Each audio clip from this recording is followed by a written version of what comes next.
On one side, we have an employee, on the other, an entrepreneur. Well, actually, an entrepreneur look probably a little bit more something like this nowadays, so that looks more accurate. There we go. Which category do you belong in? Do you work for someone else, or do you work for yourself? The truth is, for most people, they are going to fall into the employee category. Nearly 80% of Americans are living paycheck to paycheck. This is just the fact. Now, there are actually many differences between an employee and an entrepreneur. In this video, we're going to be going over the top 5 differences between an entrepreneur and an employee. The first main difference is definitely going to be that employees work hard while entrepreneurs work smart. Now, I went a little bit more into depth on working smarter versus working harder when I did my video on the top 5 lessons that I learned from building a $250,000 business by the age of 18. If you haven't seen that video yet, you can see that link in the description or in one of these 2 corners if you're on desktop. Employees, for the most part, want to make themselves look good in front of their bosses, so they'll do as good of work as possible, just so that way more work can pile up on their desks. Entrepreneurs, on the other hand, will do urgent versus non-urgent, and they'll follow this principle where 20% of the work produces 80% of the results. The entrepreneur knows how to leverage, whereas the employee is responsible for all of the work that they do. The employee could work as hard as they want and put in as much effort as possible, show up on time, have the fanciest suit,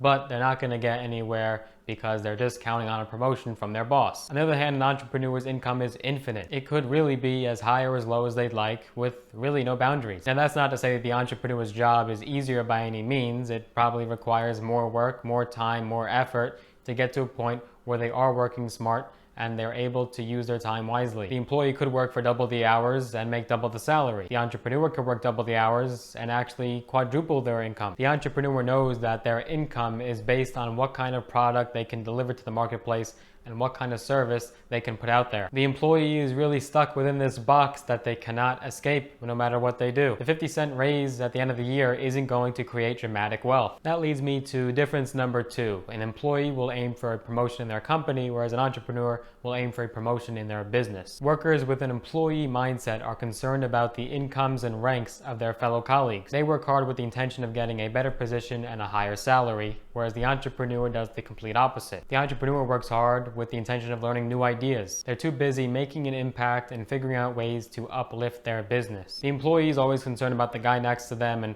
what they're making and whether or not their boss is more favorable for them instead of themselves. It creates this environment of a hierarchy, and if you're not at this position, you are doing bad for the company. Everyone is trying their best to get up the ladder, up the pyramid, just that way they can have a higher position, so that way they feel better about themselves. The entrepreneur doesn't care if their competition is making more than them. They're focused on their strategy and their business. The fact is that there's always going to be someone richer than you. You cannot change that. And so the entrepreneur is more focused on that scale, what they can do of making an impact and how many people they could reach. Difference number 3. Employees blame others while entrepreneurs correct themselves. In order to achieve something big, you have to have the guts to correct yourself and call yourself out on your own BS. Most employees are stuck in the blame game and they're blaming, complaining, and justifying everything that they do. This is a toxic mindset, and entrepreneurs know that they're responsible for all of their actions no matter what. Instead of trying to suppress their mistakes, entrepreneurs are open and accepting to their mistakes. The entrepreneur figures out ways to actually benefit and take advantage of their faults. The employee will try to come up with every excuse in the book why something might have happened. The smartest, wealthiest, most successful people in the world, they have all had failures,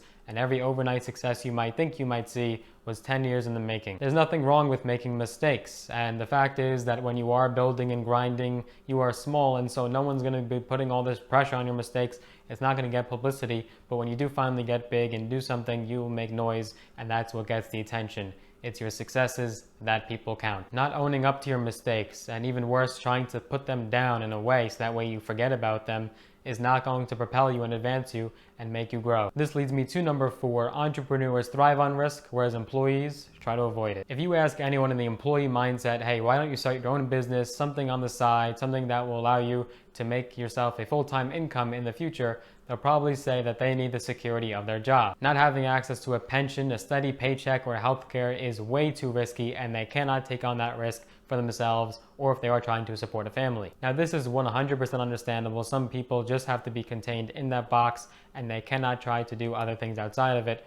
But if you do not try, you will not get anywhere. No one is saying that you have to quit your job right now and start something that has to be $1 billion company tomorrow. You can work on something outside of your job, and whether or not it becomes your full-time income, maybe it won't. That's perfectly fine, but it will bring additional income that you definitely need. But some people truly do need a wake-up call, and they're stuck in a minimum wage job that they know will not get them anywhere. Entrepreneurs thrive on risk, and they know without risk, there is no reward. And to be completely honest here, there is no such thing as a 100% guarantee that your job will stay forever and ever and you'll have no problems. You can easily be laid off at any time. Entrepreneurs don't let no risk, no reward scare them. It actually excites them. Peter Drucker once said that whenever you see a successful business, someone once made a courageous decision. It is a massive leap of faith that some people just cannot take on. They do not have the emotional stability or the control to do so. The problem comes in when you see people complaining at a job that they've been in for 20, 30 years and they haven't made one single move outside of it. You don't have the right to complain about something that you signed up for. You knew what you were in for, and if you really, really hate your job so much,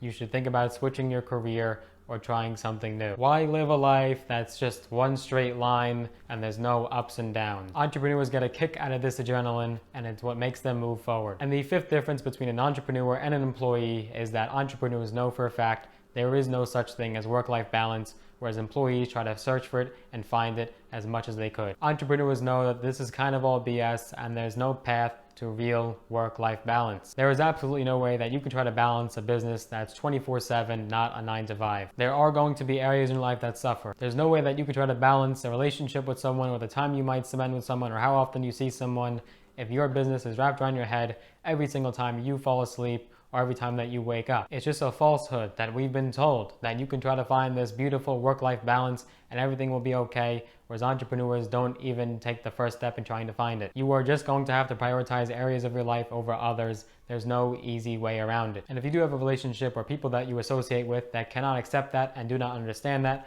you have to try to find a way to cut them out of your life, because you are in it for yourself. You are doing this for you. There are probably 100 other differences between an employee and an entrepreneur. This video just covered a few of them. And if you got value out of that video, if you enjoyed it, be sure to smash that like button. It just helps with the algorithms. That way more people could see videos just like this. And if you haven't already, be sure to subscribe to my channel. I post videos every single week without fail. Business tips, strategies, my experience, anything I want to tell you, whether it comes to finance, investing, I covered on this channel. You're going to want to subscribe. And so that way you'll be the first to see this video every single time. Be sure to hit that little notification bell as well, so that way you're notified every time I'm making a video. See you in the next one. Thank you for watching.